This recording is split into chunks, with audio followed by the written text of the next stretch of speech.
ಓಂ ಮಾತ್ರೇ ನಮಃ. ಓಂ ಮಾತೃಭ್ಯೋ ನಮಃ. ಓಂ ಪಿತ್ರೇ ನಮಃ. ಓಂ ಪಿತೃಭ್ಯೋ ನಮಃ. ಓಂ ಗುರುಭ್ಯೋ ನಮಃ. ಓಂ ಆಚಾರ್ಯೇಭ್ಯೋ ನಮಃ. ಓಂ ಮಹಾಗಣಪತಯೇ ನಮಃ. ಓಂ ಕುಲದೇವತಾ ಭೂದೇವಿ ಸಹಿತ ಲಕ್ಷ್ಮೀನಾರಾಯಣಾಯ ನಮಃ. ಓಂ ಉಮಾಮಹೇಶ್ವರಾಭ್ಯಾಂ ನಮೋ ನಮಃ.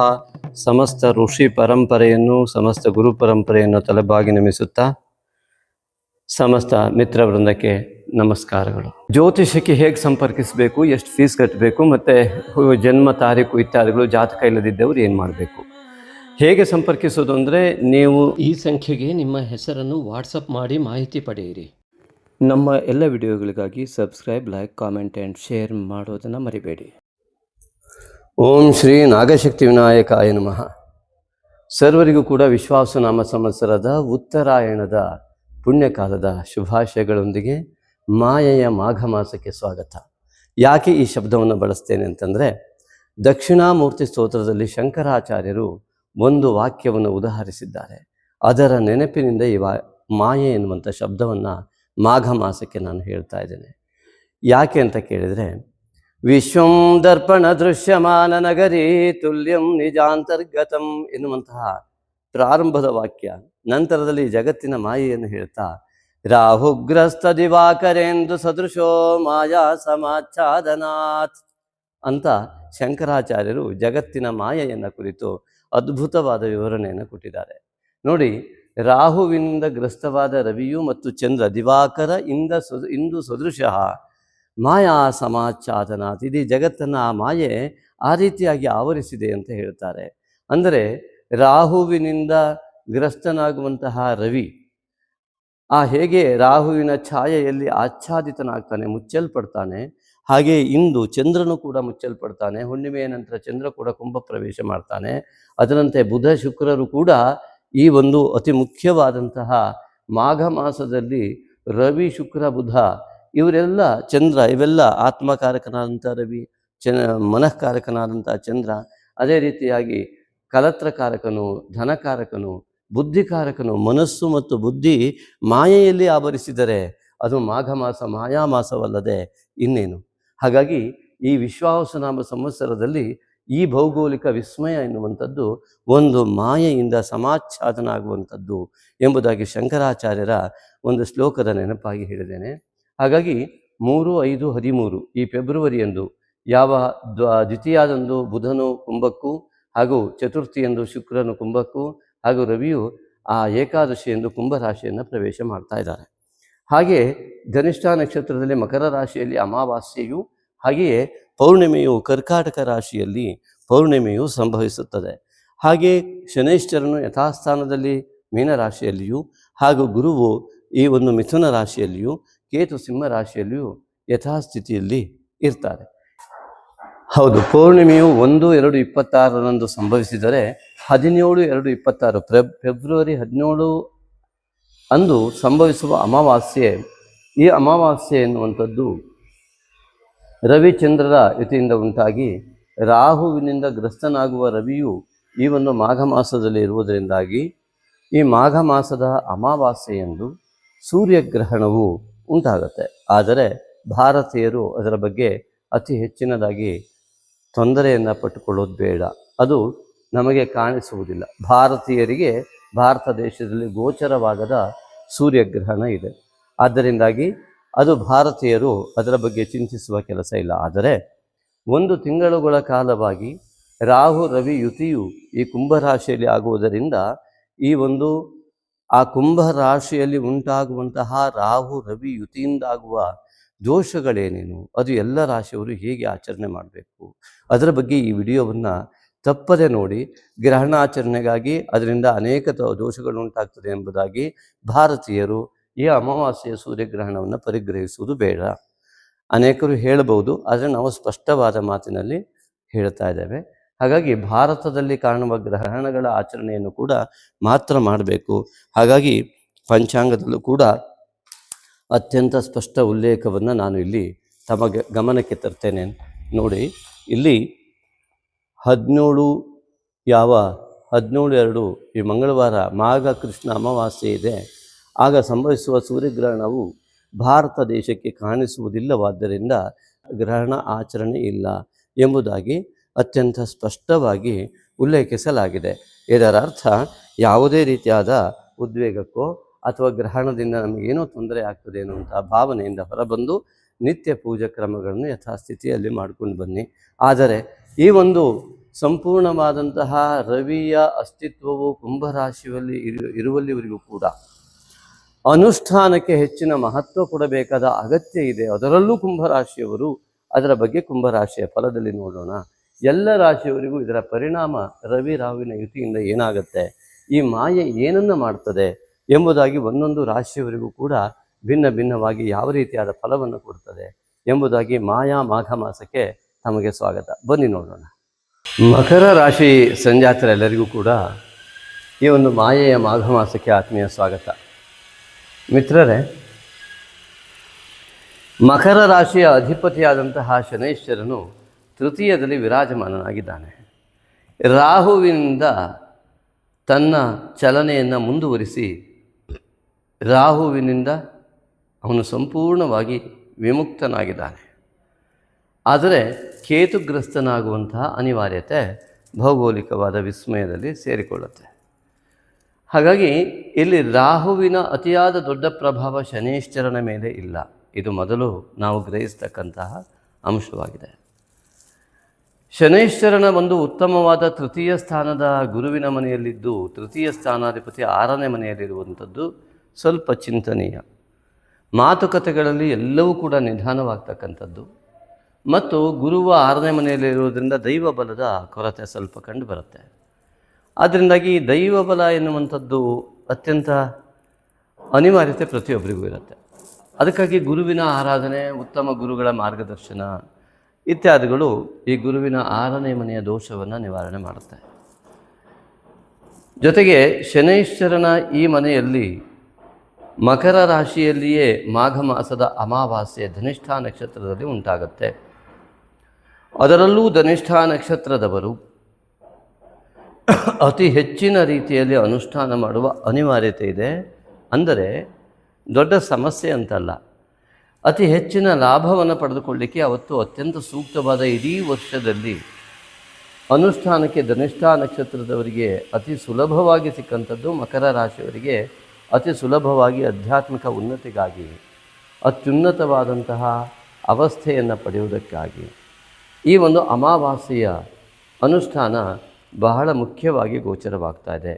ಅನೇಕ ವಿಧವಾದ ಮಂತ್ರಸಿದ್ಧಿಗಾಗಿ, ಸಮಸ್ತ ಮಾತೃವರ್ಗ ಪಿತೃವರ್ಗಾದಿಗಳ ಅನುಗ್ರಹದ ಆ ಒಂದು ಫಲವನ್ನು ಪಡೆಯುವುದಕ್ಕಾಗಿ, ಕುಲದೇವತಾ ಆರಾಧನೆಯ ಸಂಪೂರ್ಣ ಫಲವನ್ನು ಪಡೆಯುವುದಕ್ಕಾಗಿ ಮಕರ ರಾಶಿಯಲ್ಲಿ ಸಂಭವಿಸುವ ಮಾಘ ಅಮಾವಾಸ್ಯೆಯ ಒಂದು ಭೌಗೋಳಿಕ ವಿಸ್ಮಯದ ಲಾಭವನ್ನು ನೀವು ಪಡಿಬೇಕು ನಿಮ್ಮ ಅನುಷ್ಠಾನದ ಮೂಲಕ. ಅನುಷ್ಠಾನದ ಮೂಲಕವೇ ಯಾಕೆ ಅನ್ನುವ ಚಿಂತನೆ ಬಂದರೆ, ಅಮಾವಾಸ್ಯೆ ಸೃಷ್ಟಿಯಾಗುವುದೇ ರವಿ ಮತ್ತು ಚಂದ್ರನ ಯುತಿಯಿಂದ. ಚಂದ್ರ ಮನಃಕಾರಕನಾಗಿ, ರವಿ ಆತ್ಮಕಾರಕನಾಗಿದ್ದರಿಂದಾಗಿ ಮನಸ್ಸು ನೋಡಿ, ಇಲ್ಲಿ ಶುಕ್ರನಿದ್ದಾನೆ ಪಂಚೇಂದ್ರಿಯ ಕಾರಕನಾಗಿ, ಬುದ್ಧಿಕಾರಕನಾಗಿ ಬುಧ ಇದ್ದಾನೆ. ಅವರೆಲ್ಲರೂ ಮತ್ತೆ ರಾಹುಗ್ರಸ್ತರಾಗುವವರಿದ್ದಾರೆ. ರವಿಯಿಂದ ಅಸ್ತನಾದ ಶುಕ್ರ ಮತ್ತು ಚಂದ್ರರು ಪಂಚೇಂದ್ರಿಯವು ಕೂಡ ಅತ್ಯಂತ ದೊಡ್ಡ ಅಧ್ಯಾತ್ಮ ಸಾಧನೆಗೆ ಅತ್ಯಂತ ಸೂಕ್ತವಾದಂತಹ ಅಮಾವಾಸ್ಯೆ. ನಿಮ್ಮ ನಿರೀಕ್ಷೆಯೂ ಮೀರಿದ ಫಲ ಸಿಗುವಂತಹ ಯೋಗ. ನೀವು ಮಾಡಿದ ಅನುಷ್ಠಾನದಿಂದ ಸಂಪೂರ್ಣವಾಗಿ ಇಡೀ ವರ್ಷವೂ ಕೂಡ ನಿಮ್ಮ ಮನಸ್ಸು ಸಮತೋಲನದಲ್ಲಿ ಇರಲು ಸಹಾಯ ಮಾಡಬಲ್ಲ ದೊಡ್ಡ ಅಮಾವಾಸ್ಯೆ ನಿಮಗೆ. ಹಾಗಾಗಿ ಮಕರ ರಾಶಿಯವರು ಈ ಅಮಾವಾಸ್ಯೆ ದಿವಸ ಅನುಷ್ಠಾನವನ್ನು ಯಾವ ಕಾರಣಕ್ಕೂ ಮಿಸ್ ಮಾಡಬೇಡಿ. ಇಲ್ಲಿ ಕುಜ ಉಚ್ಚನಾಗಿರುವಂಥದ್ದು, ಶನೈಶ್ಚರ ಗುರುವಿನ ಮನೆಯಲ್ಲಿ ಲಭ್ಯವಾಗಿರುವಂಥದ್ದು, ಧನಿಷ್ಠಾ ನಕ್ಷತ್ರದಲ್ಲಿ, ಅದರಲ್ಲೂ ಧನಿಷ್ಠಾ ನಕ್ಷತ್ರದವರಿಗೆ ಅತಿ ಉತ್ತಮವಾದಂತಹ ಯೋಗ. ಮನಸ್ಸು ಆತ್ಮನಲ್ಲಿ ಲೀನವಾಗುವುದಕ್ಕಾಗಿ, ಬುದ್ಧಿ ಆತ್ಮನಲ್ಲಿ ಲೀನವಾಗುವುದಕ್ಕಾಗಿ, ಮನೋಬುದ್ಧಿಗಳು ಚೈತನ್ಯ ಶಕ್ತಿಯ ಜೊತೆಗೆ ಬೆರೆಯುವ ಅತಿ ಸುಲಭವಾದ ಕ್ರಿಯೆ. ಅಂದರೆ ದೈಹಿಕವಾಗಿರುವಂತಹ ವ್ಯವಸ್ಥೆಯಲ್ಲಿ ಮನಸ್ಸು ಬುದ್ಧಿಗಳು ಕಣ್ಣಿಗೆ ಕಾಣದೇ ಇರುವಂಥವು, ಮನಸ್ಸು ಬುದ್ಧಿಗಳು ಆ ಒಳಗಡೆಯ ಚೈತನ್ಯ ಶಕ್ತಿಗೆ ಲೀನವಾಗುವ ವ್ಯವಸ್ಥೆಯೇ ರವಿ ಮತ್ತು ಬುಧರ ಯುತಿ, ರವಿಚಂದ್ರ ಯುತಿಯಿಂದ ಉಂಟಾಗುವ ಅಮಾವಾಸ್ಯೆ. ಅದರಲ್ಲೂ ಕೂಡ ಮಕರ ರಾಶಿಯಲ್ಲಿಯೇ ಇಲ್ಲಿ ಈ ರಾಶಿ ಅಂದರೆ ರಾಶಿ, ನಿಮ್ಮ ರಾಶಿ ಹೇಗೆ ಶ್ರವಣ ಧನಿಷ್ಠ ಇವೆಲ್ಲ ಹೇಗಾಗಿದ್ದಾವೆ, ನೀವು ಹುಟ್ಟುವಾಗ ನಿಮ್ಮ ಸ್ಥಳದಿಂದ ನಿಮ್ಮ ನೇರವಾಗಿರ್ತಕ್ಕಂಥ ಚಂದ್ರ ಎಲ್ಲಿದ್ದ ಆವತ್ತು ನೀವು ಹುಟ್ಟುವ ಸಮಯಕ್ಕೆ, ಆ ಹುಟ್ಟುವ ಸಮಯದಲ್ಲಿ ಅದರ ಹಿಂದೆ ಇರುವ ನಕ್ಷತ್ರಗಳು ಯಾವುದಿತ್ತು, ಅದರ ಆಧಾರದ ಮೇಲೆ ನೀವು ಮಕರ ರಾಶಿಯಲ್ಲಿ ಹುಟ್ಟಿರ್ತೀರಿ. ಆ ಚಂದ್ರಾಧಾರಿತವಾದ ನಿಮ್ಮ ರಾಶಿಯ ಫಲವನ್ನೇ ನಾವು ಹೇಳ್ತಾ ಇರುವಂಥದ್ದು. ಇದು ಕೇವಲ ರಾಶಿಯ ಫಲ, ಅದು ಕೂಡ ಗಮನ ಇರಲಿ. ನಿಮ್ಮ ಮನಸ್ಸಿಗೆ ಸಂಬಂಧಪಟ್ಟಂತಹ ಯಾವ ಸಪ್ತಮಾಧಿಪತಿ ಚಂದ್ರನು ಇಲ್ಲಿ ಅಮಾವಾಸ್ಯೆಯನ್ನು ಘಟಿಸ್ತಾ ಇರುವಂಥದ್ದು. ರಾಶಿಯಿಂದ ಸಪ್ತಮದಲ್ಲಿ ಪೌರ್ಣಿಮೆಯನ್ನು ಮತ್ತು ಈ ರಾಶಿಯಲ್ಲಿ ಅಮಾವಾಸ್ಯೆಯನ್ನು ಸೃಷ್ಟಿಸ್ತಾ ಇರುವಂಥದ್ದು. ಏನು ಹೇಳ್ತಾ ಇದೆ ಮಾಘ ಮಾಸ ನಿಮಗೆ? ಇಡೀ ವರ್ಷದಲ್ಲಿ ನೀವು ಅತ್ಯಂತ ಮಾನಸಿಕವಾದ ಸೌಖ್ಯವನ್ನು ಪಡೆಯುವಲ್ಲಿ ಯಶಸ್ವಿಯಾಗ್ತೀರಿ. ಹಾಗೂ ಆ ನಿಮ್ಮ ಅಧ್ಯಾತ್ಮ ಮಾರ್ಗದಲ್ಲಿ ನಿಮ್ಮ ಜೀವನದ ಸಾರ್ಥಕ್ಯತೆಯನ್ನು ಪಡೆಯಲಿಕ್ಕೆ ಯೋಗ್ಯವಾದ ದಿನವನ್ನು ನೀವು ಪಡೀತಾ ಇದ್ದೀರಿ ಅಮಾವಾಸ್ಯೆ ದಿವಸ. ತಾಯಿ ತಂದೆ ನಮಸ್ಕಾರ ಮಾಡಿ, ಗುರು ಗಣಪತಿಯ ನಾಗಶಕ್ತಿ ವಿನಾಯಕನ ಆರಾಧನೆಯನ್ನು ಮಾಡಿ, ಕುಲದೇವತಾ ಆರಾಧನೆಯನ್ನು ಮಾಡಿ, ಇಷ್ಟದೇವತಾ ಜಪಾದಿಗಳನ್ನು ಮಾಡಿ ಸಿದ್ಧಿ ಮಾಡಿಕೊಳ್ಳುವಂಥದ್ದು. ಮನಸ್ಸಿನಲ್ಲಿ ಸಂಕಲ್ಪವಿಟ್ಟುಕೊಂಡು ಈ ಒಂದು ಭೂಲೋಕದಲ್ಲಿ ಅತ್ಯಂತ ಲೌಕಿಕವಾದಂತಹ ಮತ್ತು ಅಲೌಕಿಕವಾದಂತಹ ಜ್ಞಾನವನ್ನು ಪಡೆತಕ್ಕಂಥದ್ದು. ಅದಕ್ಕಾಗಿ ಅಮಾವಾಸ್ಯೆಯ ಧ್ಯಾನ ಇತ್ಯಾದಿಗಳು, ಅದರಲ್ಲೂ ಬ್ರಾಹ್ಮಿ ಮುಹೂರ್ತ 3:30ಯಿಂದ 5:30ವರೆಗೆ ನಿಮ್ಮ ಧ್ಯಾನ ಸ್ನಾನ ಮಾಘ ಸ್ನಾನವನ್ನು ಮಾಡುವ ಈ ಅನುಷ್ಠಾನ ನಿಮಗೆ ಇಡೀ ವರ್ಷದಲ್ಲಿಯ ಸಂಪೂರ್ಣತೆಯನ್ನು ಅರ್ಥ ಮಾಡಿಕೊಂಡು ಜೀವನದಲ್ಲಿ ಉತ್ತಮ ನಿರ್ಧಾರ ತೆಗೆದುಕೊಳ್ಳಲಿಕ್ಕೆ ಮತ್ತು ಹಿಂದಿನ ಜನ್ಮದ ಸಮಸ್ತ ಪುಣ್ಯಾಂಶಗಳನ್ನು ಎಳೆದು ತಂದುಕೊಂಡು ಜೀವನವನ್ನು ಸರಿ ಮಾಡಿಕೊಳ್ಳಿಕ್ಕೆ ಇರುವಂತಹ ಮಹಾದಿನ ಮಾಘ ಅಮಾವಾಸ್ಯೆ. ಇದರ ಸದುಪಯೋಗವನ್ನು ದಯವಿಟ್ಟು ಮಾಡಿಕೊಳ್ಳಿ. ಕುಜನು ರಾಶಿಯಲ್ಲಿ ಉಚ್ಚನಾಗಿರುವುದರಿಂದ, ಚತುರ್ಥಾಧಿಪತಿ ಏಕಾದಶಾಧಿಪತಿ ಆಗಿರುವುದರಿಂದ ಅತ್ಯಂತ ಲಾಭದ ನಿರೀಕ್ಷೆ ನಿಮಗೆ ಸ್ವಾಭಾವಿಕವಾಗಿ ಎಲ್ಲರಂತೆ ಇದ್ದರೂ ಕೂಡ ಲಾಭ ತಾನಾಗಿಯೇ ನಿಮ್ಮನ್ನು ಹುಡುಕಿಕೊಂಡು ಬರುವಂಥ ಯೋಗ ಕೂಡ ಇದೆ. ಆದರೆ ಅದು ಎಷ್ಟರ ಮಟ್ಟಿಗೆ ಯಾರಿಗೆ ಉಂಟಾಗ್ತದೆ ಎನ್ನುವುದರ ವಿಚಾರದಲ್ಲಿ ಈ ಒಂದು ರಾಹುಗ್ರಸ್ತತೆಯ ಈ ಗ್ರಹ ಸ್ಥಿತಿಗಳಿಂದ ಉಂಟಾಗುತ್ತೆ. ನಿಮ್ಮ ಜಾತಕವನ್ನು ಅವಲಂಬಿಸಿ, ನಿಮ್ಮ ಸಂಸ್ಕಾರಾದಿಗಳನ್ನು ಅವಲಂಬಿಸಿ, ನಿಮ್ಮ ಕಾರ್ಯಕ್ಷೇತ್ರವನ್ನು ಅವಲಂಬಿಸಿ, ನಿಮ್ಮ ನಿರ್ಣಯಗಳನ್ನು ಅವಲಂಬಿಸಿ ಈ ಒಂದು ಲಾಭಾಂಶ ಮತ್ತು ಮಾನಸಿಕ ನೆಮ್ಮದಿಯ ವಿಚಾರಗಳು ಇರ್ತವೆ. ಹಾಗಾಗಿ ನಿಮ್ಮ ಜಾತಕದ ಪರಿಶೀಲನೆ ಕೂಡ ಅಗತ್ಯ ಇರುತ್ತೆ. ಆದರೆ ಮಾಘ ಮಾಸ ನಿಮಗೆ ಇಂತಹ ಒಂದು ರಾಹುವಿನ ಮಾಯೆಗೆ ಒಳಗಾಗುವಂಥ ಗ್ರಹಸ್ಥಿತಿಗಳಿದ್ದರೂ ಕೂಡ ಗುರುವು ಷಷ್ಠದಲ್ಲಿ ಇರುವುದರಿಂದಾಗಿ ಗುರು ಮಾರ್ಗದರ್ಶನದಿಂದ ಮಾಡುವ ತಾಯಿ ತಂದೆಯೂ ಕೂಡ ಗುರುಗಳೇ ಆಗ್ತಾರೆ. ಹಾಗಾಗಿ ಪ್ರಥಮ ಮಾತಾ ಗುರುಹು. ಆದ್ದರಿಂದ ತಾಯಿ ನಿರ್ದೇಶನವನ್ನು ಪಡೆದು ನೋಡಿ, ಮಾತೃಕಾರಕನಾದಂಥ ಚಂದ್ರ ತನ್ನ ಸ್ವಸ್ಥಾನದಲ್ಲಿ ಜಲಸ್ಥಾನದಲ್ಲಿ ಜಲಕಾರಕನಾಗಿ ಅಲ್ಲಿ ಪೌರ್ಣಿಮೆಯನ್ನು ಈ ಒಂದು ಮಾಘ ಮಾಸದಲ್ಲಿ ಇಡೀ ಒಂದು ವರ್ಷದಲ್ಲಿ ಈ ಮಾಘ ಮಾಸದಲ್ಲಿ ಕರ್ಕಾಟಕ ರಾಶಿಯಲ್ಲಿ ಸ್ವಸ್ಥಾನದಲ್ಲಿ ಪೌರ್ಣಿಮೆಯನ್ನು ಸೃಷ್ಟಿ ಮಾಡ್ತಾ ಇದ್ದಾನೆ. ಹಾಗಾಗಿ ಇದು ಅತಿ ದೊಡ್ಡ ವಿಚಾರ ಕೂಡ ಹೌದು. ಮಾನಸಿಕವಾದಂತಹ ಸಂಪೂರ್ಣತೆ ಪಡೆಯುವುದು ಅಂದರೆ ಸಾಮಾನ್ಯ ವಿಷಯವಲ್ಲ. ಹಾಗಾಗಿ ಅಂತಹ ಉತ್ತಮ ಯೋಗವನ್ನು ಈ ಪೌರ್ಣಿಮೆಯ ದಿವಸದ ನಿಮ್ಮ ಅನುಷ್ಠಾನ ಮಾಡುತ್ತೆ. ದೇವರಲ್ಲಿ ಸಂಪೂರ್ಣ ದೃಢ ನಿರ್ಧಾರ ಮಾಡಿ, ದೇವರಿದ್ದಾನೆ ಎನ್ನುವ ಸಂಪೂರ್ಣ ಪರಿಕಲ್ಪನೆಯೊಂದಿಗೆ ಜಗತ್ತು ಸಂಪೂರ್ಣವಾಗಿ ಅನ್ಯ ಶಕ್ತಿಯ ಒಂದು ಪ್ರಕ್ರಿಯೆಯನ್ನು ನಡೀತಾ ಇದೆ ಎನ್ನುವ ಸತ್ಯವನ್ನು ಅರ್ಥ ಮಾಡಿಕೊಂಡು ಶರಣಾಗತಿಯ ಭಾವದಿಂದ, ಅತ್ಯಂತ ವಿಶಾಲ ಮನೋಭಾವದಿಂದ, ಸ್ವಾರ್ಥವಿಲ್ಲದೆ ಗುರು ತತ್ವವನ್ನು ಅಳವಡಿಸಿಕೊಂಡು ತಾಯಿ ತಂದೆಯ ಅನುಗ್ರಹವನ್ನು ಪಡೆದು ಮಾಡುವ ಅನುಷ್ಠಾನ, ಹುಣ್ಣಿಮೆಯನ್ನು ಮಾಡುವ ಅನುಷ್ಠಾನ ಅತ್ಯದ್ಭುತವಾದ ಒಂದು ಯೋಗವನ್ನು ನೀಡುತ್ತೆ. ವಿವಾಹ ಹೆಚ್ಚುಕರಿಗೆ, ಪ್ರೇಮಿಗಳಿಗೆ ಮತ್ತು ಸಂಗಾತಿಗಳಲ್ಲಿ, ಪತಿ ಪತ್ನಿಯರಲ್ಲಿ ಅತ್ಯುತ್ತಮವಾದ ಮಾನಸಿಕ ಸಂಬಂಧ ಗೋಚರವಾಗ್ತಾ ಇದೆ. ಅದನ್ನು ಪಡೆಯಲಿಕ್ಕೆ ಧನಾತ್ಮಕ ಚಿಂತನೆ ಅಗತ್ಯ ಇದೆ. ಗುರುವಿನ ಮಾರ್ಗದರ್ಶನ, ಗುರು ಜಪಾದಿಗಳ ಅಗತ್ಯ ಇದೆ. ಹಾಗೆಯೇ ದ್ವಿತೀಯದಲ್ಲಿ ಹಣಕಾಸಿನ ಸ್ಥಾನದಲ್ಲಿ, ಕುಟುಂಬ ಸ್ಥಾನದಲ್ಲಿ, ಮಿತ್ರಕ್ಷೇತ್ರದಲ್ಲಿ ಬರುವಂತಹ ರವಿ ಶುಕ್ರ ಬುಧ ಯುತಿಯ ಜೊತೆಗೆ ರಾಹುಗ್ರಸ್ತತೆ ಎನ್ನುವಂಥದ್ದು, ಅಷ್ಟಮಾಧಿಪತಿಯಾದ ರವಿಯು ಮತ್ತು ಭಾಗ್ಯಾಧಿಪತಿ ಮತ್ತು ಷಷ್ಠಾಧಿಪತಿಯಾದಂತಹ ಬುಧನು ಮತ್ತು ಪಂಚಮಾಧಿಪತಿ ಮತ್ತು ದಶಮಾಧಿಪತಿಯಾದಂತಹ ಶುಕ್ರನು ಕೂಡ ಗ್ರಸ್ತನಾಗುವುದರಿಂದ ಒಂದು ನಿಮ್ಮ ಕಂಟಕಾದಿಗಳು ಇದ್ದರೆ ಬಹಳ ಎಚ್ಚರಿಕೆ ಬೇಕು. ಜಾತಕ ಪರಿಶೀಲನೆ ಮಾಡಿಕೊಳ್ಳಿ, ಹೆಲ್ಮೆಟ್ ಹಾಕ್ಕೊಂಡೇ ಗಾಡಿಯನ್ನು ಹೊಡಿರಿ. ಅನೇಕ ವಿಧವಾಗಿ ನಿಮ್ಮ ಎಲ್ಲ ಕಂಟಕಾದಿಗಳು, ಅನೇಕ ನೋವುಗಳನ್ನು ಅನುಭವಿಸುವಂಥ ಯೋಗಗಳು ಸೃಷ್ಟಿಯಾಗಿ ಬಿಡಬಲ್ಲವು. ನಿಮ್ಮ ಜಾತಕಕ್ಕೆ ಅನುಸಾರವಾಗಿ, ನಿಮ್ಮ ಪರಿಸರಕ್ಕೆ ಅನುಕೂಲ, ನಿಮ್ಮ ಸಂಸ್ಕಾರ ಮತ್ತು ನಿಮ್ಮ ಪರಿಸರದಿಂದ ಎಲ್ಲವನ್ನು ಅವಲಂಬಿಸಿ ಇದರಲ್ಲಿ ವ್ಯತ್ಯಾಸ ಆಗ್ತಾ ಇರುತ್ತೆ. ಆದ್ದರಿಂದ ಅದನ್ನು ಸರಿಯಾಗಿ ಗ್ರಹಿಸಿ ಉತ್ತಮವಾದಂತಹ ಒಂದು ನಿರ್ಣಯವನ್ನು ತೆಗೆದುಕೊಳ್ಳುವಲ್ಲಿ ಎಡವಬೇಡಿ. ಯಾಕೆಂದರೆ ಬುಧ ನಿಶ್ಚಯಾತ್ಮಿಕ ಬುದ್ಧಿ ಕರ್ಮಾನುಸಾರಣೆ ಬುದ್ಧಿ. ರಾಹುವಿನಿಂದ ಬುಧನು ಗ್ರಸ್ತವಾಗುವುದರಿಂದ ನಿಮ್ಮ ನಿರ್ಣಯಗಳು ಮತ್ತು ಕುಲದೇವತಾ ಆರಾಧನೆಯ ಫಲವೂ ಕೂಡ ಸಂಪೂರ್ಣವಾಗಿ ಆಚ್ಛಾದಿತವಾಗುವ ಯೋಗ ಇರುವುದರಿಂದ ಕುಲದೇವರ ಆರಾಧನೆ ಮತ್ತು ಆಂಜನೇಯನ ಆರಾಧನೆ, ನಾಗಶಕ್ತಿ ವಿನಾಯಕನ ಆರಾಧನೆ ಮಾತ್ರ ನಿಮ್ಮ ಹಣಕಾಸಿನ ವ್ಯವಸ್ಥೆಯನ್ನು ಸುಧಾರಿಸುವಲ್ಲಿ, ನೀವು ತಿಳಿದುಕೊಂಡ ಲಾಭವನ್ನು ಪಡೆಯುವಲ್ಲಿ, ನಿಮ್ಮ ಉದ್ಯೋಗದಲ್ಲಿ ಯಶಸ್ಸಿಗಾಗಿ ಭಾಗ್ಯಾಧಿಪತಿಯಾದ ಬುಧನು, ಶುಕ್ರನು ಕೂಡ ರವಿಯಿಂದ ಹಸ್ತನಾಗಿ ರಾಹುಗ್ರಸ್ತನಾಗಿದ್ದರಿಂದ ಉದ್ಯೋಗದಲ್ಲಿ ಅತಿಯಾದ ಅಪವಾದಗಳಿರ್ಬೋದು ಅಥವಾ ಇದ್ದಕ್ಕಿದ್ದಂತೆ ಬಿಡುವಂತಹ ಸ್ಥಿತಿಗತಿಗಳಿರ್ಬೋದು. ಅನೇಕ ವಿಧವಾದಂತಹ ಉದ್ಯೋಗ ಸ್ಥಾನದ ಗೊಂದಲಗಳು ಸೃಷ್ಟಿಯಾದರೆ ಆಶ್ಚರ್ಯವೇ ಇಲ್ಲ. ಆದ್ದರಿಂದ ಉದ್ಯೋಗದ ಸ್ಥಾನದ ದೋಷಗಳಿಗೂ ದುರ್ಗಿಯ ಆರಾಧನೆ ಬೇಕು, ಜೊತೆಗೆ ನಾಗಶಕ್ತಿ ವಿನಾಯಕನ ಆರಾಧನೆ ಖಂಡಿತ ಬೇಕು. ಅದರಲ್ಲೂ ಅಮಾವಾಸ್ಯೆ ಮತ್ತು ಪೌರ್ಣಿಮೆಯ ಸಂಕಲ್ಪದ ನಿಮ್ಮ ಬ್ರಾಹ್ಮಿ ಮುಹೂರ್ತದ ಪೂಜೆ ಅತ್ಯಂತ ಈ ಒಂದು ದೊಡ್ಡ ದೋಷದಿಂದ ಹೊರಬರಲಿಕ್ಕೆ ಸಾಧ್ಯ ಆಗ್ತದೆ.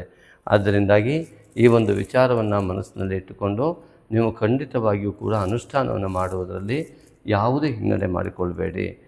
ಮತ್ತು ನೋಡಿ, ಕುಟುಂಬದ ಕ್ಷೇತ್ರ ಅಪವಾದ, ಆರೋಗ್ಯ, ಕುಟುಂಬದವರ ಆರೋಗ್ಯ, ಮಿತ್ರ ಕ್ಷೇತ್ರದ ಗೊಂದಲಗಳು, ಅದನ್ನು ಸರಿ ಮಾಡಲಿಕ್ಕೆ ಹೋಗಬೇಡಿ. ದಯವಿಟ್ಟು ನಿಮ್ಮನ್ನು ಮಿತ್ರ ಕ್ಷೇತ್ರದಲ್ಲಿ ಎಲ್ಲ ನಿಮ್ಮ ಬುದ್ಧಿಯನ್ನು ಅವರ ಒಂದು ಜಾಲದಲ್ಲಿ ಬಿಡಿಸಿಕೊಳ್ಳುವ ಸಾಧ್ಯತೆ ಬಹಳ ಇದೆ. ಬಹಳ ಎಚ್ಚರಿಕೆ ಬೇಕು. ಮಿತ್ರ ಕ್ಷೇತ್ರದಲ್ಲಿ ಅವರು ಎಷ್ಟೇ ಒಳ್ಳೆಯವರಿರಲಿ, ನಿಮಗಾಗಿ ಬಂದಂತಹ ಮಾಯೆಯಲ್ಲಿ ಸೃಷ್ಟಿಯಾಗಿ ಬಿಡಬಹುದು. ಆದ್ದರಿಂದ ಅನಿವಾರ್ಯತೆಯಿಂದ ನಿಮ್ಮ ಸ್ವಭಾವದಂತೆ ಅವರಿಗೆ ಯಾವುದೋ ಸಹಾಯ ಮಾಡ್ತೀನಿ ಅಂತ ಹೋಗಿ ದೊಡ್ಡ ಬಾವಿಯಲ್ಲಿ ಬಿದ್ದಂತಹ ಅನುಭವ ಆಗೋದು ಬೇಡ. ಬಹಳ ಎಚ್ಚರಿಕೆಯಿಂದ ವ್ಯವಹಾರ ಮಾಡಿ. ವಿಟ್ನೆಸ್ಸಿಗೆ ಸೈನ್ ಹಾಕುವಾಗ ಬಹಳ ಎಚ್ಚರಿಕೆ ಬೇಕು. ಮಿತ್ರ ಕ್ಷೇತ್ರ, ಪಾರ್ಟ್ನರ್ ಇತ್ಯಾದಿಗಳಲ್ಲೂ ಕೂಡ ಹೊಸದಾಗಿ ಖಂಡಿತ ಯಾವುದು ಪ್ರಾರಂಭ ಮಾಡಬೇಡಿ. ಹಳೆಯದಿದ್ದರೆ ಬಹಳ ಎಚ್ಚರಿಕೆಯಿಂದ ಹೆಜ್ಜೆ ಇಡಿ. ಆದ್ದರಿಂದ ಈ ಮಕರ ರಾಶಿಯವರು ಈ ಒಂದು ನಿರ್ಣಯಗಳಲ್ಲಿ ಮತ್ತು ಯಾವುದೇ ರೀತಿಯಾದ ಹಣಕಾಸಿನ ವ್ಯವಹಾರ, ಆರೋಗ್ಯ ಮತ್ತು ತಂದೆಯ ವಿಚಾರ, ತಂದೆಯಲ್ಲಿ ಅತ್ಯುತ್ತಮವಾದ ಸಂಬಂಧವನ್ನು ಹೊಂದಿ, ಪಿತೃಕಾರಕನಾದ ರವಿ ರಾಹುಗ್ರಸ್ತನಾಗ್ತಾ ಇದ್ದಾನೆ. ತಂದೆಗೆ ಆಗುವ ಹಿನ್ನಡೆ ನಿಮ್ಮ ಜೀವನದ ಹಿನ್ನಡೆ ಆಗ್ಬೋದು. ಬಹಳ ಎಚ್ಚರಿಕೆ ಬೇಕು. ಕೋರ್ಟ್ ಕಚೇರಿ ವಿಚಾರಗಳಲ್ಲೂ ಗೊಂದಲಗಳು ಸೃಷ್ಟಿಯಾಗ್ಬೋದು. ಬಹಳ ಎಚ್ಚರಿಕೆ ಬೇಕು. ಅದಕ್ಕೆ ನಾಗಶಕ್ತಿ ವಿನಾಯಕನ ಆರಾಧನೆ ನಿಮಗೆ ಸರಿಯಾದ ಮಾರ್ಗವನ್ನು ತೋರಿಸಲಿಕ್ಕೆ ಸಾಧ್ಯ ಆಗುತ್ತೆ. ಅದನ್ನು ಭಕ್ತಿ ಶ್ರದ್ಧೆಯಿಂದ ನೀವು ಖಂಡಿತ ಮಾಡಿ. ಈ ವಿಡಿಯೋದ ಕೊನೆಯಲ್ಲಿ ಹಾಕಿದ್ದೇವೆ ಮೊದಲನೇ ಹಂತದ ಆರಾಧನೆಯನ್ನು. ಮುಂದಿನ ದಿನಗಳಲ್ಲಿ ಸ್ಪಷ್ಟವಾಗಿ ಬೇರೆಯ ಆರಾಧನೆಯ ಮುಂದಿನ ಸಂಪೂರ್ಣ ಕ್ರಮವನ್ನು ಕೊಡುವಂಥ ಚಿಂತನೆಯಲ್ಲಿ ನಾವಿದ್ದೇವೆ. ಅದು ನಿಮಗೆ ಸಂಪೂರ್ಣ ಒಳ್ಳೆಯದನ್ನು ಮಾಡುತ್ತೆ. ಆ ಒಂದು ಒಳ್ಳೆಯ ಫಲವನ್ನು ಅನುಭವಿಸುವುದಕ್ಕೆ ರಾಹುವಿನ ಯಾವ ಮೋಹದ ಬಂಧವಿದೆ ಅದು ಪವಿತ್ರ ಬಂಧವಾಗಲಿಕ್ಕಾಗಿಯೇ, ರಾಹುವಿನ ಮೋಹದ ಜಾಲದಿಂದ ಸಂಪೂರ್ಣ ಮುಕ್ತವಾಗಿ ಒಂದು ಪವಿತ್ರ ಬಂಧವಾಗಿ ಪರಿಣಮಿಸಿ ನಿಮ್ಮ ನಿರ್ಣಯಗಳು ಅತ್ಯುತ್ತಮವಾದಂತಹ ನಿಮ್ಮ ಜೀವನಾಭ್ಯುದಯವನ್ನು ಸೃಷ್ಟಿ ಮಾಡುವಂತಹ ಜೀವನ ನಿರ್ವಹಣೆಯ ಅತಿ ಮುಖ್ಯ ನಿರ್ಣಯಗಳಾಗಿ ಪರಿಣಮಿಸಲು ಆಂಜನೇಯ ಆರಾಧನೆ, ನಾಗಶಕ್ತಿ ವಿನಾಯಕನ ಆರಾಧನೆ ಎರಡೂ ಕೂಡ ನಿಮಗೆ ಬೇಕು. ಖಂಡಿತವಾಗಿ ದಯವಿಟ್ಟು ತಪ್ಪದೇ ಮಾಡಿ ಅಂತ ತಮ್ಮಲ್ಲಿ ನಾನು ವಿನಂತಿ ಮಾಡಿಕೊಳ್ತೇನೆ. ಹಾಗೆಯೇ ತೃತೀಯದಲ್ಲಿರ್ತಕ್ಕಂತಹ ಶನೈಶ್ವರನು ಅನೇಕ ಮಾತುಕತೆಗಳಲ್ಲಿ ಹಿನ್ನಡೆಯನ್ನು, ನಿಧಾನಗತಿಯನ್ನು ಉಂಟು ಮಾಡಿದರೂ ಒಳ್ಳೆಯ ಫಲವನ್ನು ಕೊಡ್ತಾನೆ. ಚತುರ್ಥಾಧಿಪತಿ ಕುಜ ಉಚ್ಚನಾಗಿರುವುದರಿಂದಾಗಿ ಮಕರ ರಾಶಿಯವರಿಗೆ ಸಂಪೂರ್ಣ ಮಾನಸಿಕ ನೆಮ್ಮದಿ ಇರುವಂತಹ ಶಶಿ ಮಂಗಳ ಯೋಗವನ್ನು ಸೃಷ್ಟಿ ಮಾಡುವಂತಹ ಪೌರ್ಣಿಮೆಯ ದಿನದಿಂದ ಅನೇಕ ಭೂಯೋಗ, ಬಂಗಾರ ಯೋಗಾದಿಗಳು ಕೂಡ ಲಭ್ಯವಾಗುವ ಎಲ್ಲ ಲಕ್ಷಣಗಳು ಕೂಡ ಇವೆ. ಆದರೆ ಬಹಳ ಎಚ್ಚರಿಕೆಯಿಂದ ವ್ಯವಹಾರ ಮಾಡದಿದ್ದರೆ, ಅತಿಯಾದ ಮೋಹಕ್ಕೆ ಒಳಗಾದರೆ, ಅತಿಯಾದ ಆಸೆಗೆ ಒಳಗಾದರೆ ಖಂಡಿತವಾಗಿಯೂ ಅಲ್ಲಿ ಹೋಗುವಂಥವರು ಕೆಳಗಡೆ ಇರ್ತೀರಿ ಪಾತಾಳ ಲೋಕದಲ್ಲಿ. ಅಂತಹ ಆಸೆಗೆ ಒಳಗಾಗಬೇಡಿ. ಅತಿ ಆಸೆ ಸಂಪೂರ್ಣ ನಾಶ ಮಾಡುವ ಯೋಗವೇ ರಾಹು ಬುಧ ಯುತಿ. ಹಾಗಾಗಿ ರಾಹು ಶುಕ್ರ ಯುತಿ ಆಗಿದೆ. ದಯವಿಟ್ಟು ಎಚ್ಚರಿಕೆಯಿಂದ ವ್ಯವಹಾರವನ್ನು ಮಾಡಿ. ಇನ್ನು ಪಂಚಮಾಧಿಪತಿಯಾದ ಶುಕ್ರ ಹಸ್ತನಾಗಿ ಗ್ರಸ್ತನಾಗಿರುವುದರಿಂದಾಗಿ, ರವಿಯಿಂದ ಹಸ್ತನಾಗಿ ರಾಹುವಿಂದ ಗ್ರಸ್ತನಾಗುವುದರಿಂದಾಗಿ ನಿಮ್ಮ ಕೌಶಲ್ಯವು ಅದೆಷ್ಟಿದ್ದರೂ ಕೂಡ ನಿಮಗೆ ಗೊತ್ತಿಲ್ಲದಂತೆ ಸುಪ್ತವಾಗುವಂತಹ ಅವಸ್ಥೆ. ಅಂದರೆ ಬೇರೆಯವರು ಬೆಲೆ ಕೊಡೋದ್ರಲ್ಲಿ ನಿಮಗೇನು ಕೌಶಲ್ಯ ಇದೆ ಅಂತ ನಿಮಗೆ ಅರ್ಥ ಮಾಡಿಕೊಳ್ಳಲಾಗದ ಸ್ಥಿತಿಯಲ್ಲಿ ನೀವು ಇರ್ತೀರಿ. ನಿಮ್ಮ ಕೌಶಲ್ಯಗಳು ಎಲ್ಲಿ ಉಪಯೋಗವಾಗ್ತದೆ ಅನ್ನೋದೇ ಅರ್ಥವಾಗದ ಸ್ಥಿತಿಗತಿಗಳು ಬರ್ತವೆ. ಅದಕ್ಕಾಗಿ ದುರ್ಗಿಯ ಆರಾಧನೆ, ನಾಗಶಕ್ತಿ ವಿನಾಯಕನ ಆರಾಧನೆ ಬೇಕು. ಅದನ್ನು ಮಾಡಿದಾಗ ತುಂಬ ಒಳ್ಳೆಯದಾಗುತ್ತೆ. ಮುಖ್ಯವಾಗಿ ಪೋಷಕರು ಗಮನಿಸಲೇಬೇಕು. ಪಂಚಮಾಧಿಪತಿಯಾಗಿ ಮಕರ ರಾಶಿಯವರು, ವಿದ್ಯಾಕ್ಷೇತ್ರದ ಅಧಿಪತಿಯಾದ ಶುಕ್ರನು ರವಿಯಿಂದ ಹಸ್ತನಾಗಿ ರಾಹುವಿನಿಂದ ಗ್ರಸ್ತನಾಗುವುದರಿಂದ ಸ್ವಾಭಾವಿಕವಾಗಿ ಮಾನಸಿಕ ಹಿನ್ನಡೆಯ ಜೊತೆಗೆ ವಿದ್ಯಾರ್ಥಿಗಳಿಗೆ ಅಧ್ಯಯನದ ಆಸಕ್ತಿ ಹೋಗಿ ರಾಹುವಿನ ಬಲೆಗೆ ಸಿಲುಕಿದಾಗ ಮಿತ್ರ ಕ್ಷೇತ್ರದಲ್ಲಿರುವಂತಹ ರಾಹು ಶುಕ್ರನನ್ನು ಆಚ್ಛಾದಿತನಾಗಿ ಮಾಡಿದ್ದಾನೆ. ಮಿತ್ರವರ್ಗದಿಂದ ಅನೇಕ ದುಶ್ಚಟಗಳನ್ನು ಕಲಿಯುವ ಯೋಗ ಈ ಸಂದರ್ಭದಲ್ಲಿ ಉಂಟಾಗುವ ಲಕ್ಷಣಗಳು ಅತಿ ಹೆಚ್ಚಿರುವುದರಿಂದ ನಿಮ್ಮ ಮಕ್ಕಳಿಗೆ ಕೊಟ್ಟ ಸಂಸ್ಕಾರ, ಮಕ್ಕಳ ಪೂರ್ವಜನ್ಮದ ಸಂಸ್ಕಾರ, ಅದರ ಮೇಲೆ ಅವಲಂಬಿತವಾಗಿ ಕೆಲವು ಜನರು ಇಂಥ ದುಶ್ಚಟಗಳಿಂದ ದೂರವಾಗಬಹುದು ಅಥವಾ ಕೆಟ್ಟ ಕೆಲಸಗಳಿಂದ ದೂರವಾಗಬಹುದು. ಅನೇಕರು ತಾಯಿ ತಂದೆಗೆ ವಿರುದ್ಧವಾದ ಮಾತುಗಳನ್ನಾಡುವಂಥದ್ದು ಈ ರಾಹುಗ್ರಸ್ತನಾದ ರವಿ ಇರುವುದರಿಂದ, ಶುಕ್ರನ ಜೊತೆಗಿರುವುದರಿಂದ ಇಂತಹ ಘಟನೆಗಳು ಘಟಿಸುವ ಅಪಾಯ ಖಂಡಿತ ಇದೆ. ದಯವಿಟ್ಟು ಪೋಷಕರು ಮಗುವಿಗೆ ಆಂಜನೇಯನ ಆರಾಧನೆ, ನಾಗಶಕ್ತಿ ವಿನಾಯಕನ ಆರಾಧನೆಯನ್ನು ಬೋಧಿಸುವುದರ ಜೊತೆಗೆ ನಿತ್ಯ ಅವರ ಜೊತೆಗೆ ಪಾರದರ್ಶಕತೆಯಿಂದ ಪ್ರತಿಯೊಂದನ್ನು ವಿಚಾರ ವಿನಿಮಯ ಮಾಡಿಕೊಳ್ಳಿ. ಅವರಿಗೂ ಕೂಡ ಅನೇಕ ವಿಚಾರದಲ್ಲಿ ತೊಂದರೆಯಾಗುವ ಲಕ್ಷಣಗಳು ಇರಬಹುದು. ಮಿತ್ರ ಕ್ಷೇತ್ರದಿಂದ ಬ್ಲ್ಯಾಕ್ ಮೇಲ್ ಆಗುವಂಥದ್ದು, ಮಿತ್ರ ಕ್ಷೇತ್ರದಿಂದ ಅನೇಕ ವಿಧದಲ್ಲಿ ಅವರ ಮಾನಸಿಕ ಸ್ಥಿತಿಗತಿಗಳನ್ನೇ ಬದಲಿಸುವಂತಹ ಆ ಒಂದು ಟಾರ್ಚರ್ ಅಂತ ಏನು ಕರಿತೀವಿ ಅದನ್ನು ಉಂಟು ಮಾಡಬಹುದು. ಅವರ ಬಲೆಗೆ ಸಿಕ್ಕಾಕ್ಕೊಂಡು ಅವರ ಜೀವನದಲ್ಲಿಯೇ ಅತಿ ಕೆಟ್ಟ ನಿರ್ಧಾರವಾಗಿ ಜೀವನದ ನಿರ್ವಹಣೆಯಲ್ಲಿ ತುಂಬ ದೋಷಗಳನ್ನು ಹೊತ್ತುಕೊಂಡು ಬರುವಂತಹ ಅತ್ಯಂತ ಕೆಟ್ಟ ಸಮಯವಾಗಿ ಪರಿಣಮಿಸಬಹುದು. ಅದಕ್ಕಾಗಿ ಎಚ್ಚರ ಮಾಡಿಕೊಳ್ಳುವಂಥದ್ದು. ನೀವು ಕೂಡ ಪೋಷಕರು ಕೂಡ ದಯವಿಟ್ಟು ಆ ನಾಗಶಕ್ತಿ ವಿನಾಯಕ ಆರಾಧನೆಯನಿಗೆ ಅತ್ಯಂತ ನಿರ್ಧಾರಾತ್ಮಕವಾಗಿ ಅವನಿಗೆ ಕೊಟ್ಟು, ಆ ಮಕ್ಕಳಿಗೆ ಕೊಟ್ಟು, ನೀವು ಕೂಡ ಅದರಲ್ಲಿ ಭಾಗವಹಿಸುವ ಮೂಲಕವಾಗಿ ಅವರನ್ನು ಸರಿ ದಾರಿಗೆ ತರುವಂತಹ, ದಾರಿ ತಪ್ಪದೇ ಇರುವ ವ್ಯವಸ್ಥೆಯಲ್ಲಿ ಇಟ್ಟುಕೊಳ್ಳಿ. ಅದು ನಿಮಗೆ ತುಂಬ ಅತ್ಯಂತ ಅಗತ್ಯವಾಗಿದೆ. ನಾಳೆಯ ದಿನ ನಿಮ್ಮ ಮಕ್ಕಳು ನಿಮಗೆ ಕೈ ಸಿಗದಂತಹ ಸ್ಥಿತಿಗತಿಗಳಿಗೆ ಇದೇ ರಾಹು ಶುಕ್ರ ಯುತಿಯಿಂದ ಉಂಟಾಗಿರುವ ದೋಷವೇ ಕಾರಣವಾಗಬಹುದು. ಇವತ್ತಾದ ದೋಷ ಸಂಪೂರ್ಣ ಜೀವನದಲ್ಲಿ ದೋಷವಾಗಿ ಪರಿಣಮಿಸಬಾರದು. ದೋಷವಾಗದಂತೆ ಮೊದಲೇ ಎಚ್ಚರಿಕೆ ವಹಿಸಿಕೊಳ್ಳುವುದು ತುಂಬ ಒಳ್ಳೆಯದು. ಬಹಳ ಎಚ್ಚರಿಕೆಯನ್ನು ದಯವಿಟ್ಟು ಪೋಷಕರು ಅನುಸರಿಸಿ ತೆಗೆದುಕೊಳ್ಳಿ ಅಂತ ದಯವಿಟ್ಟು ತಮ್ಮಲ್ಲಿ ನಾನು ಆತ್ಮೀಯ ವಿನಂತಿ ಮಾಡಿಕೊಳ್ತೇನೆ. ನಿಮ್ಮ ಮಕ್ಕಳ ಅಭ್ಯುದಯ ಸಂಪೂರ್ಣವಾಗಿ ನಾಗಶಕ್ತಿ ವಿನಾಯಕನ ಅನುಗ್ರಹದಿಂದ ಅತ್ಯುತ್ತಮವಾಗಲಿ ಅಂತ ಬಯಸ್ತೇನೆ. ಹಾಗೆಯೇ ಷಷ್ಠದಲ್ಲಿರುವ ಗುರುವು, ಷಷ್ಠಾಧಿಪತಿಯು ಇಲ್ಲಿಯೇ ಇರುವಂಥದ್ದು ರೋಗಸ್ಥಾನದಲ್ಲಿ ರಾಹುಗ್ರಸ್ತನಾಗುವುದರಿಂದ ಕೆಲವರಿಗೆ ಸ್ಕಿನ್ ಪ್ರಾಬ್ಲಮ್ಮು, ಕಾಲಿನಲ್ಲಿ ವ್ಯತ್ಯಾಸಗಳು, ಕೆಲವರಿಗೆ ಫ್ರ್ಯಾಕ್ಚರ್ಗಳಾಗುವಂಥ ಯೋಗಗಳಿದೆ. ಕಂಟಕಾದಿಗಳು ಇದ್ದರೆ ದಯವಿಟ್ಟು ಯಾವುದೇ ರೀತಿಯಿಂದಾಗೂ ಕೂಡ ಜಾತಕ ಪರಿಶೀಲನೆ ಮಾಡಿಕೊಳ್ಳಿ. ಮತ್ತು ಹೆಲ್ಮೆಟ್ ಇಲ್ಲದೆ ಗಾಡಿ ಹೊಡೆಯುವಂಥದ್ದು ಇತ್ಯಾದಿಗಳನ್ನು ಖಂಡಿತ ಮಾಡಬೇಡಿ. ಬಹಳ ಎಚ್ಚರದಿಂದ ವಾಹನ ಚಾಲನೆ ಅಗತ್ಯ ಕಾಣುತ್ತೆ. ಬಹಳ ಎಚ್ಚರಿಕೆಯಿಂದ ವಾಹನ ಚಾಲನೆಯನ್ನು ಮಾಡಿ. ಅದೇ ರೀತಿಯಾಗಿ ನಿಮ್ಮ ನಿರ್ಣಯಗಳಲ್ಲಿ ಬುಧನು ನಿರ್ಣಯಾತ್ಮಕ ಶಕ್ತಿಯನ್ನು ಹೊಂದಿದ್ದರಿಂದ ನಿಮ್ಮ ನಿರ್ಣಯಗಳೇ ನಿಮ್ಮ ಶತ್ರುವಾಗಬಹುದು. ನಿಮ್ಮ ಮಾತೇ ನಿಮಗೆ ಶತ್ರುವಾಗಿ ಪರಿಣಮಿಸಬಹುದು. ಮಾತನ್ನು ಆಡುವಾಗ ಅತ್ಯಂತ ಎಚ್ಚರಿಕೆಯಿಂದ ಮಾತನಾಡಿ. ಅದರಲ್ಲೂ ಭಾಗ್ಯಾಧಿಪತಿಯಾದ ಬುಧನು ನಿಮ್ಮ ಭಾಗ್ಯವನ್ನು ಸಂಪೂರ್ಣ ನಾಶ ಮಾಡುವಂಥ ಸಾಧ್ಯತೆಗೆ ರಾಹು ಆಚ್ಛಾದನೆಯನ್ನು ಮಾಡ್ತಾನೆ. ಹಾಗಾಗಿ ಆಂಜನೇಯನ ಪ್ರಾಬಲ್ಯತೆ ತುಂಬ ಬೇಕು. ವಿಚಾರ ವಿನಿಮಯ, ಗುರು ಹಿರಿಯರ ಮಾರ್ಗದರ್ಶನ ತುಂಬ ಬೇಕು. ಯಾವುದೇ ನಿರ್ಣಯವನ್ನು ಮಾಡುವ ಮೊದಲು ಆಂಜನೇಯನನ್ನು ಪ್ರಾರ್ಥಿಸಿ, ನಾಗಶಕ್ತಿ ವಿನಾಯಕನನ್ನು ಪ್ರಾರ್ಥಿಸಿ ನಿರ್ಣಯವನ್ನು ತೆಗೆದುಕೊಳ್ಳಿ. ತಾಯಿ ತಂದೆಯಲ್ಲಿ ವಿಮರ್ಶಿಸಿ ತೆಗೆದುಕೊಳ್ಳಿ. ಹೀಗೆ ನಿಮ್ಮ ಅತ್ಯಂತ ಹಿತವನ್ನು ಇಚ್ಛಿಸುವ ವ್ಯಕ್ತಿಗಳಲ್ಲಿ ವಿಮರ್ಶೆ ಮಾಡಿ ತೆಗೆದುಕೊಳ್ಳಿ ಅಂತ ನಾನು ತಮ್ಮಲ್ಲಿ ಪ್ರಾರ್ಥನೆ ಮಾಡಿಕೊಳ್ತೇನೆ. ಈ ಮಾಯಾಜಾಲ ಸಣ್ಣದಲ್ಲ. ಬುದ್ಧಿಯೇ ಮಾಯೆಯಿಂದ ಆವರಿಸಿದರೆ ತೆಗೆದುಕೊಳ್ಳುವ ಎಲ್ಲ ನಿರ್ಣಯಗಳು ತಪ್ಪಾಗಿ ಹೋಗುತ್ತೆ. ಜೀವನ ನಿರ್ವಹಣೆಯೇ ಕಷ್ಟವಾಗಿ ಹೋಗುತ್ತೆ. ಅನೇಕರು ಬಹಳ ಜನ ತುಂಬ ಕಷ್ಟ ಅಂತ ಹೇಳ್ತಾರೆ. ಯಾವುದೋ ಒಂದು ಸಂದರ್ಭದಲ್ಲಿ ತೆಗೆದುಕೊಂಡ ನಿರ್ಣಯ ಇಡೀ ಜೀವನವನ್ನೇ ಕೆಳಮಟ್ಟಕ್ಕೆ ತೆಗೆದುಕೊಂಡು ಹೋಗ್ಬಿಟ್ಟಿರುತ್ತೆ. ಇಂತಹ ಸಂದರ್ಭವೇ ರಾಹುಗ್ರಸ್ತವಾದ ಬುಧ. ಆದ್ದರಿಂದಾಗಿ ಬುದ್ಧಿಕಾರಕನಾದ ಬುಧನು ರಾಹುಗ್ರಸ್ತನಾದಾಗ, ರಾಹು ಪ್ರಾಬಲ್ಯತೆ ಉಂಟಾದರೆ, ಅರ್ಥಾತ್ ದುಶ್ಚಟಗಳು ಉಂಟಾದರೆ ಅಥವಾ ಅತಿಯಾದ ಮೋಹ ಯಾವುದೇ ವಿಷಯದಲ್ಲಿ ಉಂಟಾದರೂ ಕೂಡ ಅದೊಂದೇ ಮೋಹದ ಮಾಯೆ ಅವರನ್ನು ಸಂಪೂರ್ಣ ನಾಶ ಮಾಡುವತ್ತ ಹೆಜ್ಜೆ ಇಡುವಂತೆ ಮಾಡುತ್ತೆ. ಆದ್ದರಿಂದಾಗಿ ವಿಶೇಷವಾಗಿ ವಿದ್ಯಾರ್ಥಿಗಳಿರ್ಬೋದು, ದೊಡ್ಡವರಿರ್ಬೋದು, ಯಾರೇ ಆದರೂ ಕೂಡ ಇದರ ಬಗ್ಗೆ ಹೆಚ್ಚಿನ ಆದ್ಯತೆಯನ್ನು ಕೊಡಿ. ಆಂಜನೇಯನ ಆರಾಧನೆಯನ್ನು, ನಾಗಶಕ್ತಿ ವಿನಾಯಕನ ಆರಾಧನೆಯನ್ನು ಮಾಡುವುದರ ಮೂಲಕ ಈ ಮೋಹದ ಪಾಶದಿಂದ ಬಿಡುಗಡೆಯನ್ನು ಪಡೆಯಿರಿ ಅಂತ ನಾನು ಪ್ರಾರ್ಥನೆ ಮಾಡ್ಕೊಳ್ತೇನೆ.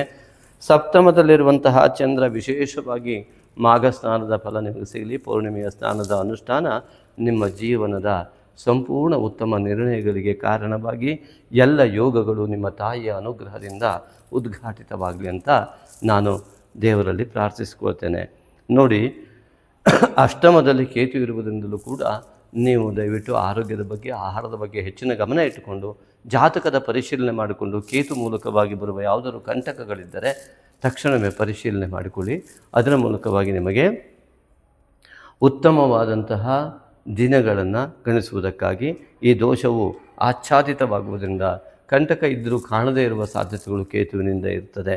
ಆದ್ದರಿಂದ ಎಲ್ಲೇ ಹೋದರೂ ಕೂಡ ನಿಮಗೆ ಕಂಟಕ ಗೋಚರವಾಗದೇ ಇದ್ದರೂ ಬರಬಹುದು. ಆದ್ದರಿಂದ ಅಂತಹ ನಿಮ್ಮ ಕಂಟಕವನ್ನು ಪರಿಶೀಲಿಸುವ ವ್ಯಕ್ತಿಗೂ ಕೂಡ ಆ ಒಂದು ಮಾರ್ಗ ಸರಿಯಾಗಿ ಸಿಗದೆ ಹೋಗ್ಬೋದು. ವೈದ್ಯರಲ್ಲಿ ಹೋದಾಗ ಔಷಧಿ ಸರಿ ಸಿಗದೆ ಹೋಗ್ಬೋದು.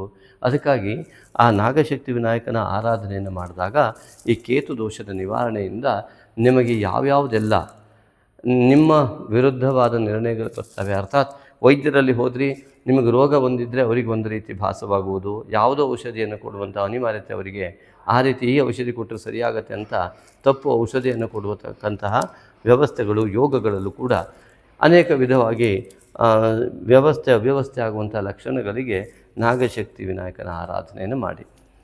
ಹಾಗೆ ಮಕರ ರಾಶಿಯವರಿಗೆ ಭಾಗ್ಯಾಧಿಪತಿಯಾದ ಬುಧ ರಾಶಿಯಲ್ಲಿದ್ದರೂ ಕೂಡ ರಾಹುಗ್ರಸ್ತನಾಗ್ತಾನೆ. ಕುಲದೇವತಾ ಆರಾಧನೆಯನ್ನು ಇನ್ನೂ ಅತ್ಯಂತ ಪ್ರಾಬಲ್ಯವಾಗಿ ಮಾಡಬೇಕಾಗುತ್ತೆ. ಅದರಲ್ಲೂ ಕೂಡ ಬುಧ ಕುಂಭರಾಶಿಯಲ್ಲಿ ಇದ್ದಾಗ ಆ ಒಂದು ನಕ್ಷತ್ರದ ದಿವಸ ಮಕರ ಮತ್ತು ಶ್ರವಣ ಧನಿಷ್ಠ ಈ ಒಂದು 5-6 ದಿನಗಳ ಒಂದು 10-15 ದಿನಗಳವರೆಗೆ ಅಂದರೆ 5 ದಿನಗಳು ಕಂಡುಬರ್ತವೆ. ಈ ಒಂದು ಶ್ರವಣ ಧನಿಷ್ಠ ಪೂರ್ವಭದ್ರ ಇತ್ಯಾದಿಗಳ ನಕ್ಷತ್ರಗಳಲ್ಲಿದ್ದಾಗ ಕೂಡ ಬುಧನು ಆ ನಕ್ಷತ್ರಗಳಲ್ಲಿದ್ದಾಗ ನಿಮ್ಮ ಕುಲದೇವತೆಗೆ ಅಭಿಷೇಕವನ್ನು ಕೊಡುವಂಥದ್ದು ಇತ್ಯಾದಿಗಳನ್ನು ಮಾಡುವುದರಿಂದ ನಿಮಗೆ ಆ ಒಂದು ಕುಲದೇವತಾ ಆರಾಧನೆಯ ಫಲ ಸಿಗತ್ತೆ, ನಿಮ್ಮ ಜೀವನ ಸುಗಮವಾಗತ್ತೆ. ಹಾಗೆಯೇ ಇನ್ನು ಈ ಒಂದು ದಶಮಾಧಿಪತಿಯಾದ ಶುಕ್ರ ಹಸ್ತನಾಗಿರುವುದರಿಂದ ಉದ್ಯೋಗದಲ್ಲಿ ಈಗಾಗಲೇ ಹೇಳಿದಂತೆ ಅತಿಯಾದ ದೊಡ್ಡ ವ್ಯತ್ಯಾಸಗಳು ಉಂಟಾಗುವ ಲಕ್ಷಣ ಇದೆ. ದುರ್ಗೆ ಆರಾಧನೆ ಮತ್ತು ನಾಗಶಕ್ತಿ ವಿನಾಯಕನ ಆರಾಧನೆಯನ್ನು ಮಾಡಿಕೊಂಡು ದುರ್ಗೆ ಆರಾಧನೆಯನ್ನು ಮಾಡಿದಾಗ ಆ ದೋಷದಿಂದ ಮುಕ್ತನಾಗಲಿಕ್ಕೆ ಅವಕಾಶ ಸಿಗುತ್ತೆ. ಇನ್ನು ಏಕಾದಶಾಧಿಪತಿಯಾದ ಕುಜ ರಾಶಿಯಲ್ಲಿ ಇರುವುದು ಅತ್ಯಂತ ದೊಡ್ಡ ಲಾಭದಾಯಕ ಹಾಗೂ ಉತ್ತಮವಾದಂಥ ಯೋಗ. ವ್ಯಯಾಧಿಪತಿಯಾದ ಗುರುವು ಕೂಡ 6ನೇ ಮನೆಯಲ್ಲಿರುವಂಥದ್ದು, ತೃತೀಯಾಧಿಪತಿ ಗುರು 6ನೇ ಮನೆಯಲ್ಲಿರುವಂಥದ್ದು ಸಂಸ್ಕಾರಕಾರಕನಾಗಿ ನಿಮ್ಮ ಒಂದೊಂದು ಮಾತು ಅತ್ಯುತ್ತಮವಾದ ಸಂಸ್ಕಾರಯುಕ್ತವಾದಂಥ ಧನಾತ್ಮಕವಾದ ಮಾತುಗಳು ಮಾತ್ರ ಇದ್ದಾಗ ಅತಿ ಉತ್ತಮವಾದ ಫಲ ಗುರುವಿನಿಂದ ಲಭ್ಯ ಆಗುತ್ತೆ. ಗುರು ಮಾರ್ಗದರ್ಶನದಿಂದ ನಿಮ್ಮ ಹಿತ ಬಯಸುವಂಥ ವ್ಯಕ್ತಿಗಳ ಜೊತೆ ವಿಮರ್ಶೆ ಮಾಡಿ ತೆಗೆದುಕೊಳ್ಳುವ ನಿರ್ಧಾರಗಳು ನಿಮ್ಮ ಜೀವನವನ್ನು ಉತ್ತಮವಾಗಿ ನಿರ್ವಹಿಸಬಲ್ಲವು. ಇದಿಷ್ಟು ನೀವು ಮಾಘ ಮಾಸದಲ್ಲಿ ಮಾಡಲೇಬೇಕಾದಂತಹ ಅನಿವಾರ್ಯತೆಗಳು ಕಂಡುಬರುವಂಥದ್ದು. ಈ ಮಾಘ ಮಾಸ ನಿಮಗೆ ಆ ಮಹಾಗಣಪತಿ ನಾಗಶಕ್ತಿ ವಿನಾಯಕ ಮಾಘ ಮಾಸದಲ್ಲಿ ನಿಮಗೆ ಸಕಲ ಶಕ್ತಿಗಳನ್ನು ಎಲ್ಲವನ್ನು ಪಡೆಯುವ ಶಕ್ತಿಗಳನ್ನು ಕೊಡುವಂತಾಗಲಿ.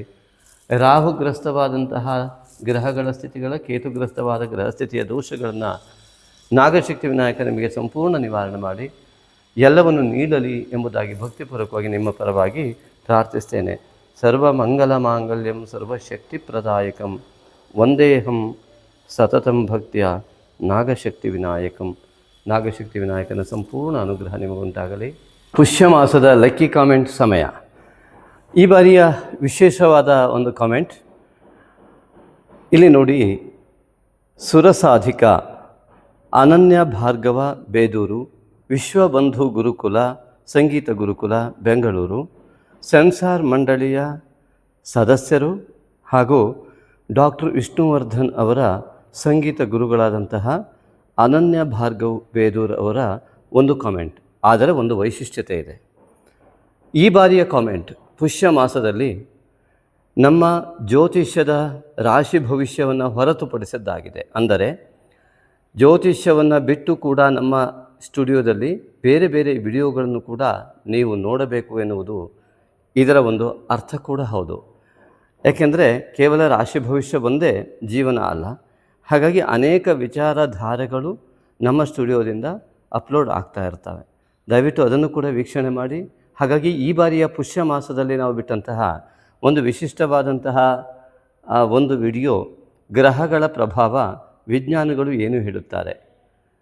ಎಸ್ ವೆಂಕಟೇಶ್ವರ ಶರ್ಮಾ ಮತ್ತು ಶ್ರೀವಿದ್ಯಾ, ಇಸ್ರೋ ಡೈರೆಕ್ಟರ್ ಆಗಿರುವಂಥ ಶ್ರೀವಿದ್ಯಾ ಅವರು ಈ ಚಂದ್ರಯಾನ 3 ಲ್ಯಾಂಡಿಗೆಲ್ಲ ಅತ್ಯಂತ ಪ್ರಮುಖ ಸಾಕ್ಷಿ ಆದಂಥವರೆಲ್ಲ ಏನಿದ್ದಾರೆ, ಅವರು ನಮ್ಮ ಸ್ಟುಡಿಯೋಗೆ ಬಂದಾಗ ಮಾಡಿರುವ ಸಂದರ್ಶನದ ಒಂದು ವಿಭಾಗಕ್ಕೆ ಬಂದಂತಹ ಆ ಒಂದು ಕಾಮೆಂಟ್ ಅನನ್ಯ ಭಾರ್ಗವ್ ಅವರು ಮಾಡಿದ್ದಾರೆ.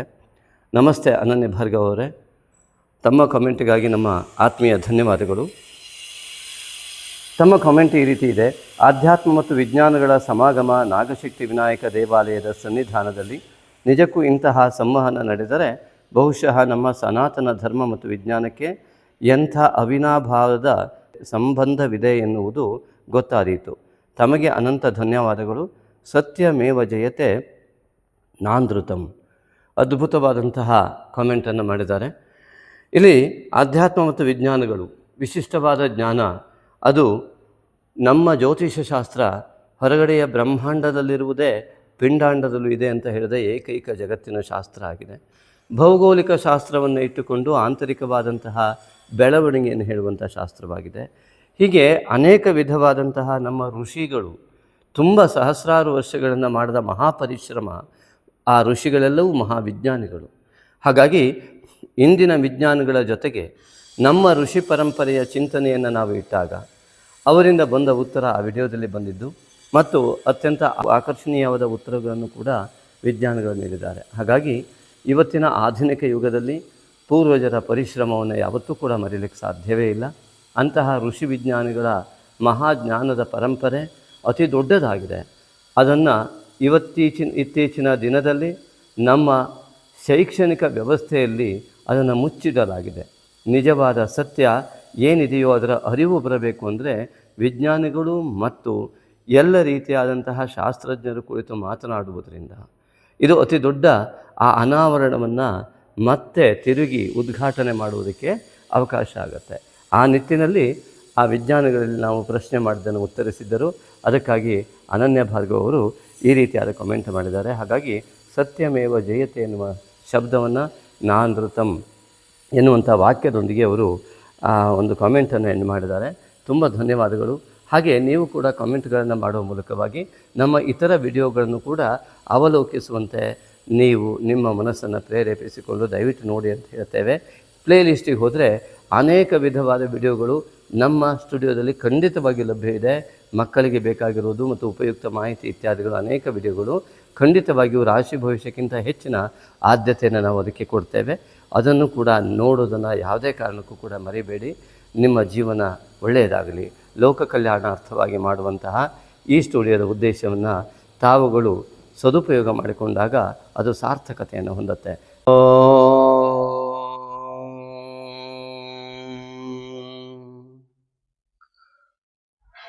ಧ್ಯಾಯಾಮಿ ದೇವದೇವೇಶ ಭಕ್ತಾನಾಂ ಧ್ಯಾನಗೋಚರ ಬ್ರಹ್ಮಾಂಡವ್ಯಾಪಿನಂ ವಂದೇ ನಾಗಶಕ್ತಿ ವಿನಾಯಕಂ. ವಿದ್ಯಾ ವಿವಾಹ ಯಜ್ಞಾನಾಂ ವಂದೇ ವಿಘ್ನ ನಿವಾರಿಣಂ ನಾಗಶಕ್ತಿ ಸಮಾಯುಕ್ತಂ ನಾಗಯಜ್ಞೋಪವೀತಿನಂ. ನಾಗಯಜ್ಞೋಪವೀತೇನ ಭೂಷಿತೋ ಯಜ್ಞ ಕಾರಣ ಬ್ರಹ್ಮಾಂಡವ್ಯಾಪಿನಂ ವಂದೇ ನಾಗಶಕ್ತಿ ವಿನಾಯಕಂ. ಸರ್ವಮಂಗಲ ಮಾಂಗಲ್ಯಂ ಸರ್ವಶಕ್ತಿ ಪ್ರದಾಯಕಂ ವಂದೇಹಂ ಸತತಂ ಭಕ್ತ್ಯಾ ನಾಗಶಕ್ತಿ ವಿನಾಯಕಂ. ಓಂ ನಾಗಶಕ್ತಿ ವಿನಾಯಕಾಯ ನಮಃ.